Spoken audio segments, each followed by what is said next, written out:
Kalista, of course. Sort of slipped my mind just a little bit, and Delight is going to be able to counterpick that support. We've seen this actually a lot. Of course, this was popularized largely by Griffin, always opting into a few counterpicks for Lehens, and Delight's going to see what he can do as far as making sure that bottom lane is the best possible thing for Fred Braon. Gangplank going to be the counter response to the Gnar. Looks like here with the other, somewhat soft counters, the Jace and the Camille removed.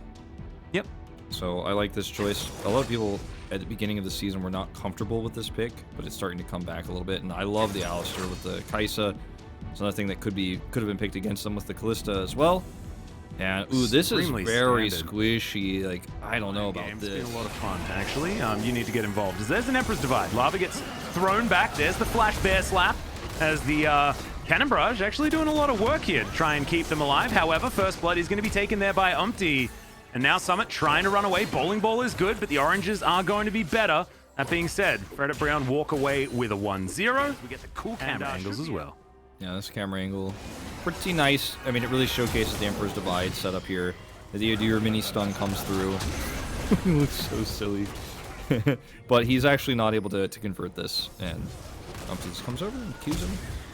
And I mean, just hit 6 at that moment.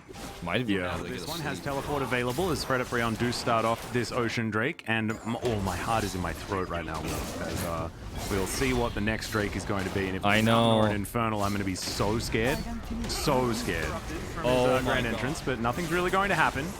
We'll see whether Shirley is taken down before she gets charged, and the answer is no, so it's going to take down the turret here. It's Umpty in a bit of trouble, flashes on forward, looks to try and get the multi-sleep, does get a few people tired as the quickness goes down. Once again, the interruption though, that's a one-man shockwave, not exactly what you want, as Delight gets thrown out of the Fate's Call. Lava still full health, off to the backside, but he can't actually get into the fight. Henna kiting very nicely, but Fate jumps on over, doesn't find the Kalista, however Summit locks down the Rakan. Azir is going to die, and Fred Braon still feeling it here as Lava, full health, full mana, doesn't have Shockwave, and however still has a lot of, orb movement that he can utilize, but the low health bar is not going to be capitalized on, and it's going to be a one-team fight, just barely, here for Live Sandbox. Yeah, just barely.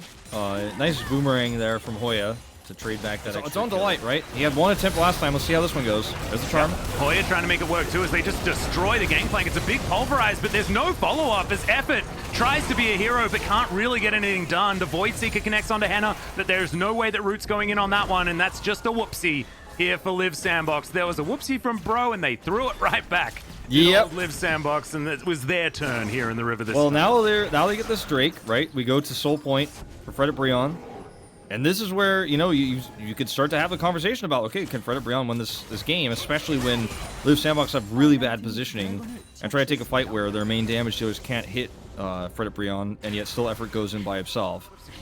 Watch that. So if they can stick on it, then they could certainly try and lock it down, but the barrels are very scary, and they are getting taken down quite low. Effort goes in, ulti now in. As Hoya off to the side, not quite in the fight though, as the Emperor's Divide is good onto Delight. He tries to get the charm in, Root flashing over the wall, but they're just destroyed. The Orianna damage just massive as well, as now Henna's just hopping after them. The Shockwave wasn't even utilized in the prior exchange, and now Croco's just running for the hills, can't do anything.